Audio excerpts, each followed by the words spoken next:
M1 and M2, दो bodies है मास, जिसका मास कितना है M1 and M2, are connected to the two ends of the string.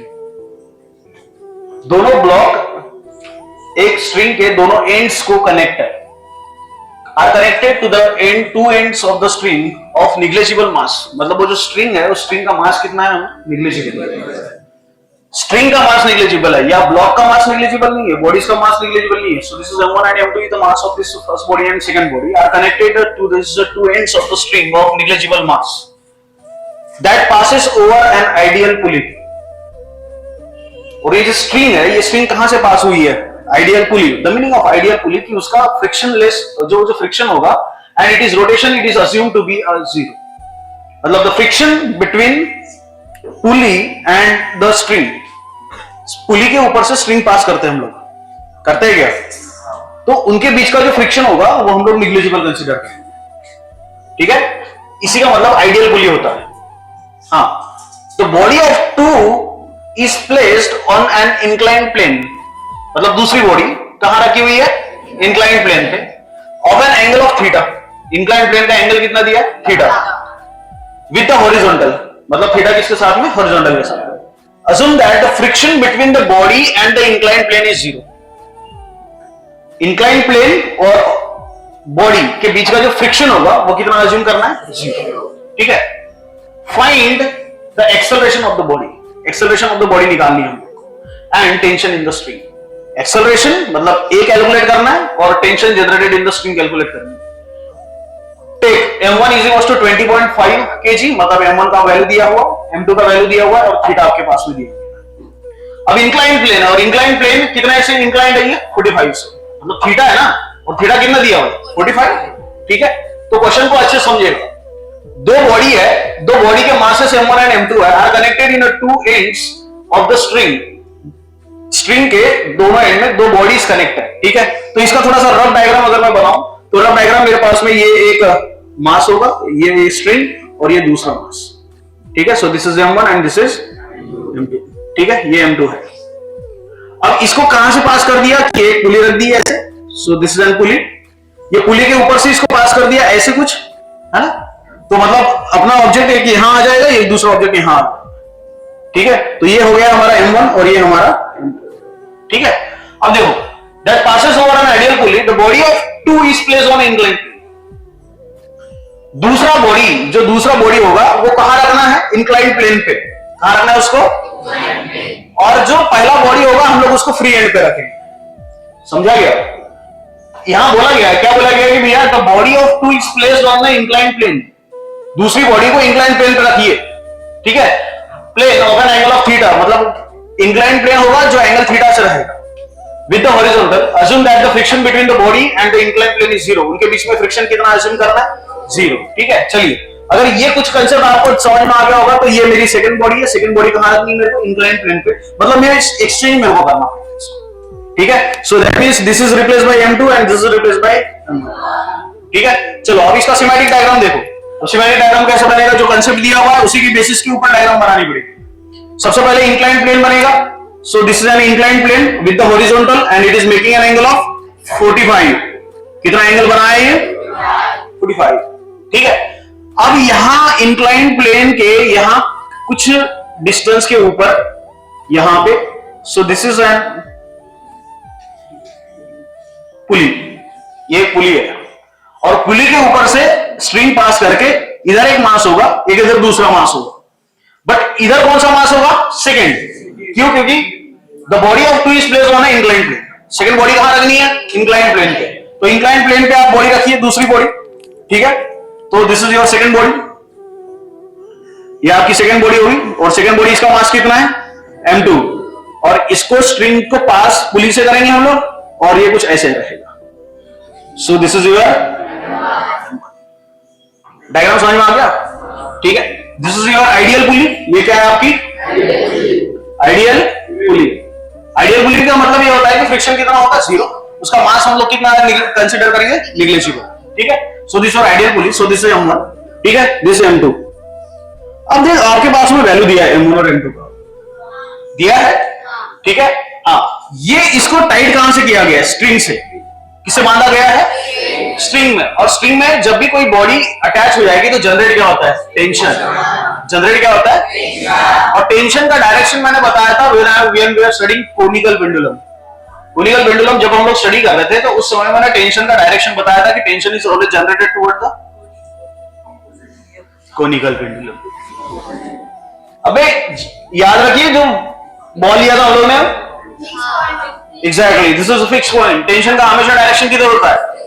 Toward the fix point. अच्छा यहां कहीं फिक्स पॉइंट नजर आ रहा है? नहीं, लेकिन क्या सपोर्टिंग रिएक्शन नजर आ रहा है? और सपोर्टिंग रिएक्शन कौन दे रहा है? पुलिंग। तो टेंशन का डायरेक्शन किधर होगा? Towards pulling. किधर होगा? Towards pulling. कितने ब्लॉक अटैच है? 2। भाई कितने ब्लॉक अटैच है? तो एक यहां ये ब्लॉक की वजह से जो टेंशन जनरेट होगा वो डायरेक्शन किधर रहेगा? Towards the pulling. मतलब ये टी का डायरेक्शन हो गया। अबे यार क्या ये टी का डायरेक्शन हो गया? फिर से इसका टी का डायरेक्शन ये हो जाएगा इसका। देख, क्योंकि टेंशन के नीचे आएगा इसका, क्या टेंशन ऊपर जाएगा? क्योंकि सपोर्टिंग रिएक्शन कौन दे रहा है? पुलिंग। सपोर्ट कौन कर रहा है उसको? तो डायरेक्शन, टेंशन का डायरेक्शन किधर जाएगा? Towards the pulling. और फिर से यहां टेंशन का डायरेक्शन किधर जाएगा? Towards the pulling. क्या यहां तक क्लियर सभी? हाँ। अब देख, अब ये जो सभी दो चीजें, दो बॉडीज है, तो दो बॉडीज का वेट भी एक्ट होगा नीचे की तरफ। ठीक है, तो ये बॉडी का वेट एक्ट होगा नीचे की तरफ से, तो ये जाएगा दिस इज ये वेट रहेगा दिस इज W1 क्योंकि M1 है और वेट का फॉर्मूला होता है M1G। ठीक है, और इसका वेट भी किधर जाएगा? नीचे की तरफ। अरे जाएगा क्या? और नीचे की तरफ जाएगा तो इसका मतलब ये हो गया कि this is W2 and this is M2G। ठीक है, अब देखिए, अब रिजोल्यूशन है, टेंशन इधर भाग रहा है। अब आपको थोड़े से कंसेप्ट लगाने हैं यहां पे और thोड़ा सा लॉजिक भी लगाना है खुद का। कौन सा? M1 कितना है? M2 कितना है? ऑब्जेक्ट का, ये दोनों ऑब्जेक्ट का मोशन इधर होगा कि इधर होगा?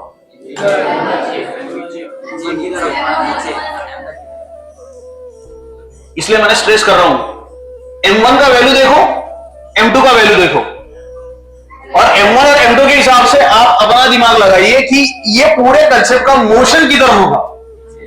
नीचे की इधर? क्यों? क्योंकि क्या M1 का मास ज्यादा है तो वेट ज्यादा, और we are assuming that the friction between the block and the inclined plane is 0। तो इनके बीच में फ्रिक्शन कितना है? फ्रिक्शन 0 का मतलब क्या होगा कि अगर ये बॉडी अगर इधर खींचेगी तो ये सीधा इधर भाग जाएगा, फ्रिक्शन ही नहीं है। अबे प्लेन सरफेस में फ्रिक्शन बहुत कम होता है, रफ सरफेस में फ्रिक्शन ज्यादा होगा। ये सिंपल सी बात है कि अगर भैया अगर रोड अगर बहुत खराब है, रोड मतलब अगर बहुत रफ रोड है तो आपको चलने में ज्यादा तकलीफ होगी क्या?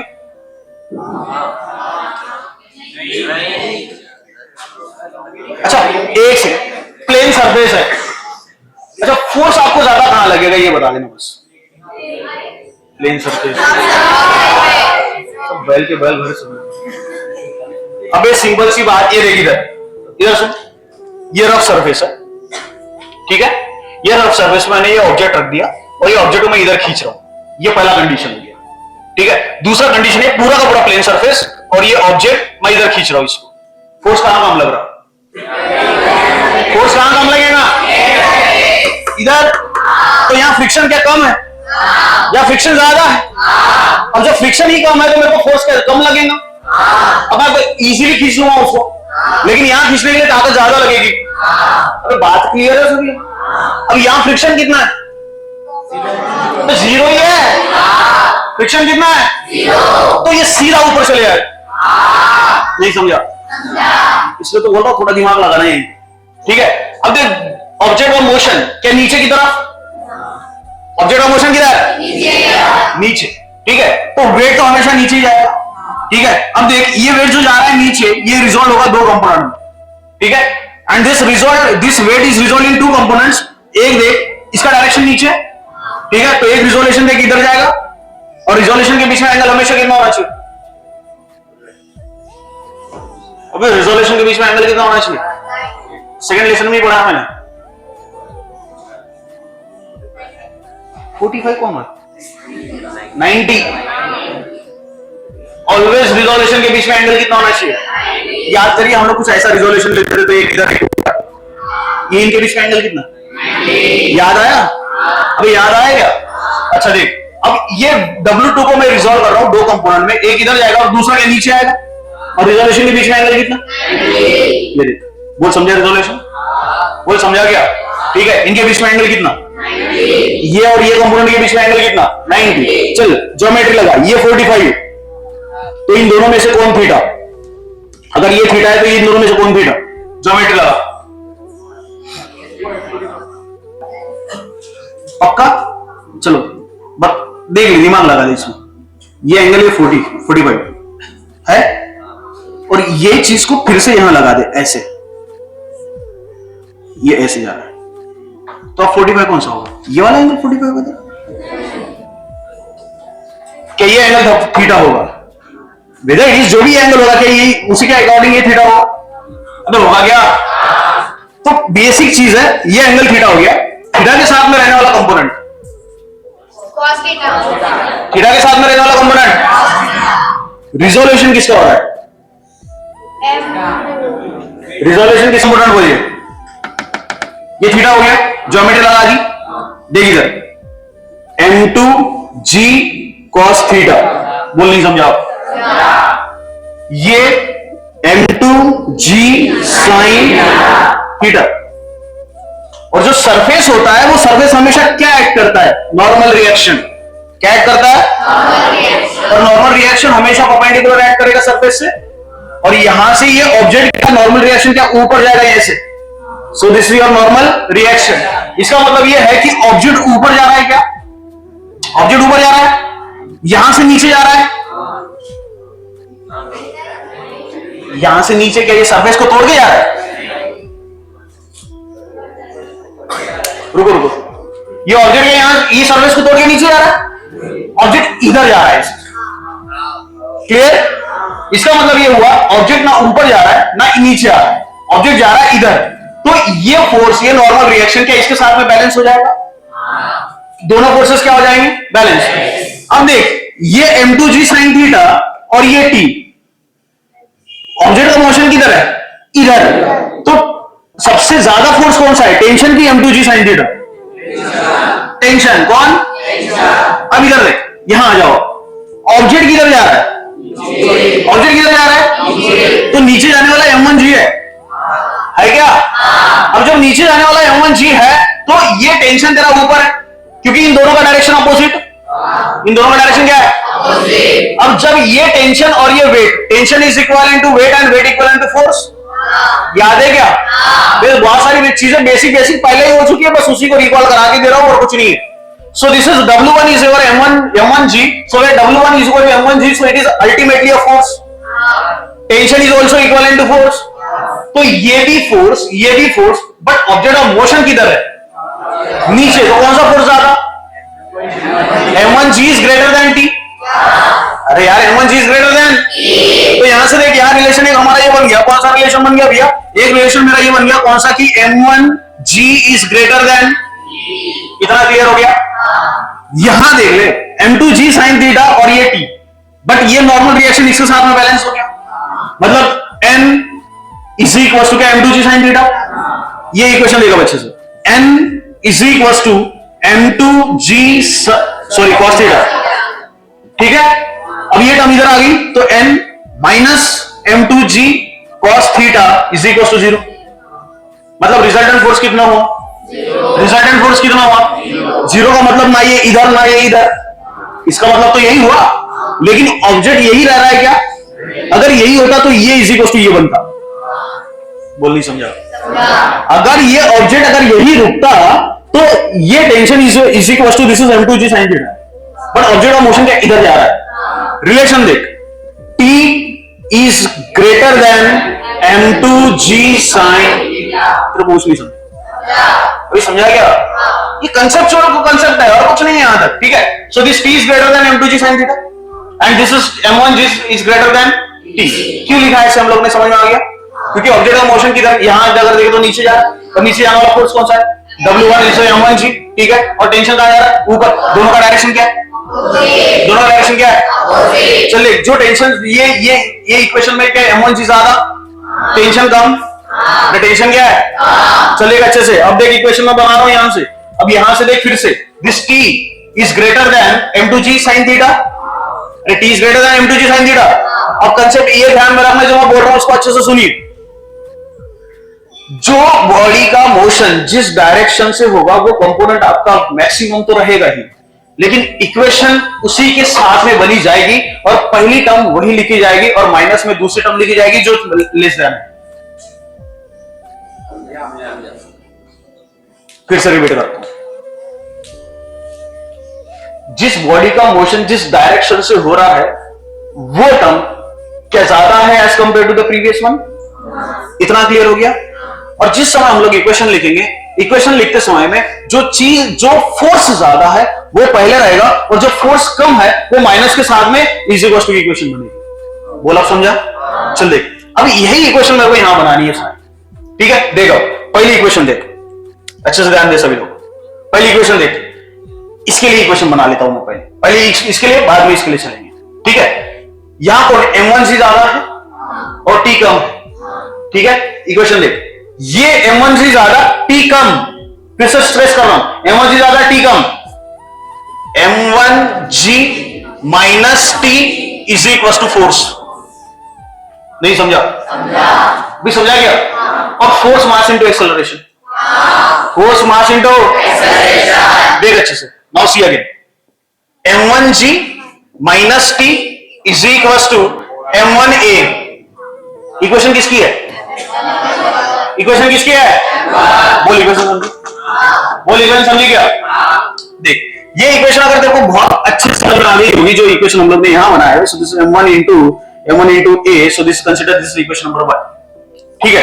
अब ये इक्वेशन नंबर 1 होगी। अब इक्वेशन नंबर 1 होने के बाद में अब दूसरे ब्लॉक की तरफ आ जाता है, ठीक है?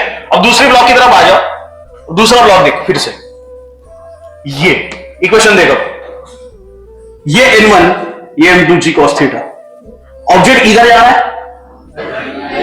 ऑब्जेक्ट इधर जा रहा है, ऑब्जेक्ट इधर जा रहा है, मतलब दोनों सेम, क्योंकि resultant force zero, resultant force zero. Simple सा मतलब है। अगर मान के चलो मैं यहां खड़ा हूं, मेरे को एक इधर से खींच रहा है, एक इधर से खींच रहा है, अगर दोनों सेम है तो मैं इधर ही रहूंगा।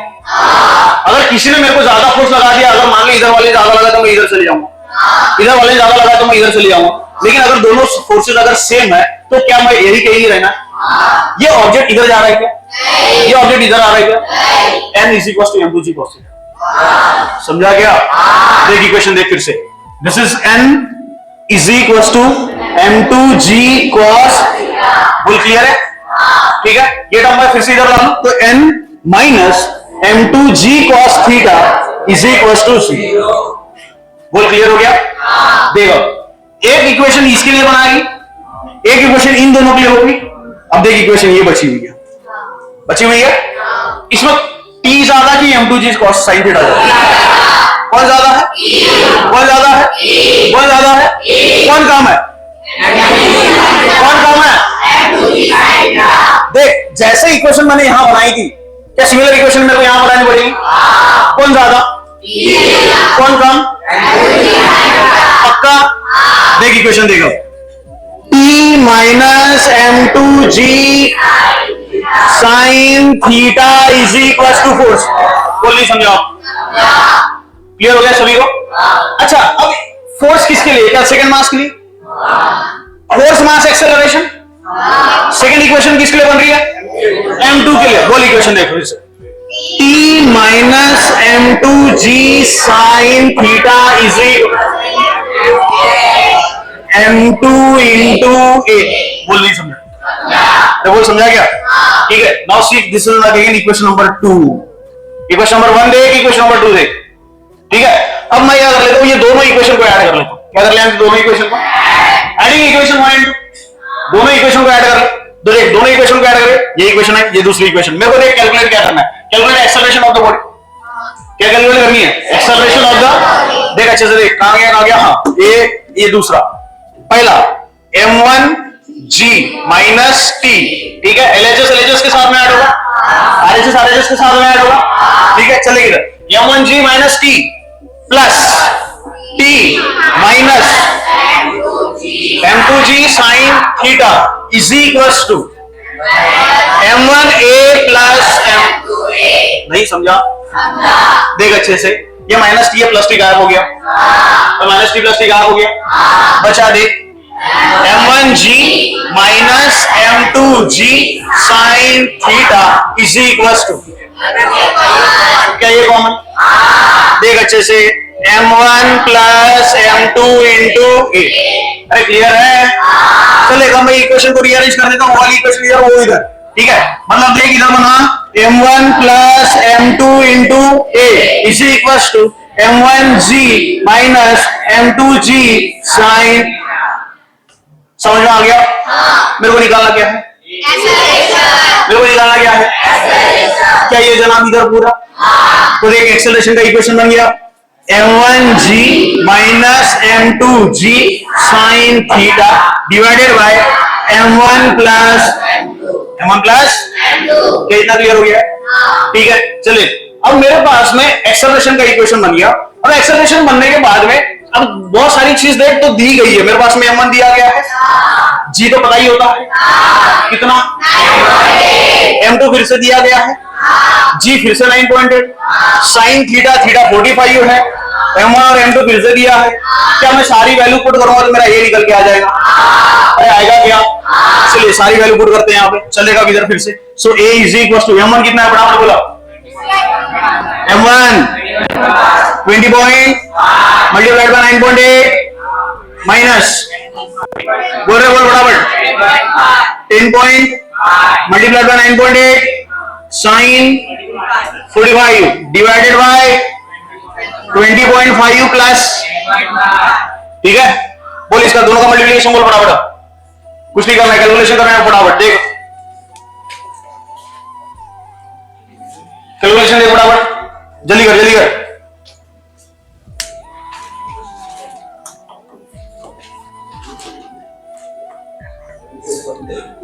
साइन 45 1 बाय रूट 2 0.707, ठीक है?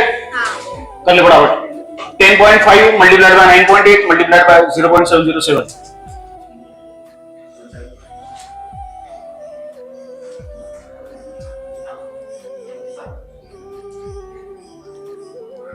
फोर पॉइंट आएगा कुछ तो भी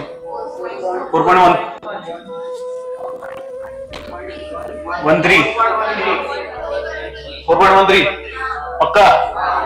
चलिए एक्सेलरेशन यूनिट बोले, बाकी क्या है? टेंशन। अच्छा टेंशन कहां से निकाल सकता है तू? यहां से, है ना? यहां से इक्वेशन नंबर 1 से टेंशन निकाल सकते ना हम लोग। तो टेंशन निकालने के लिए इक्वेशन फ्रॉम इक्वेशन 1 देख कहां गया?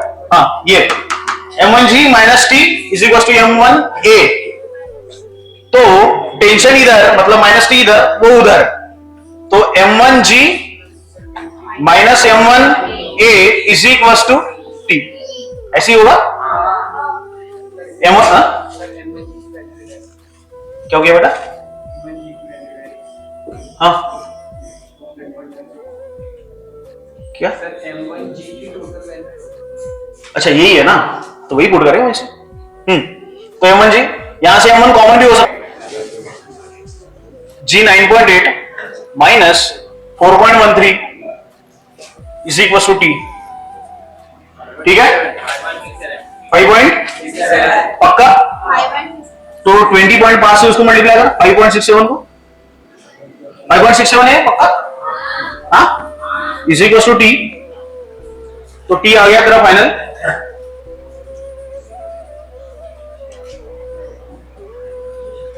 टी आ गया फाइनल, बोल जल्दी।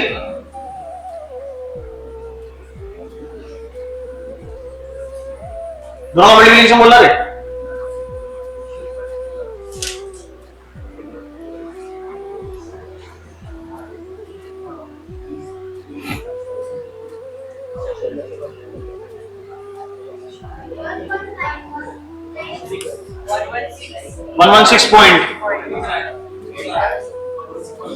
वन 116 अजी 235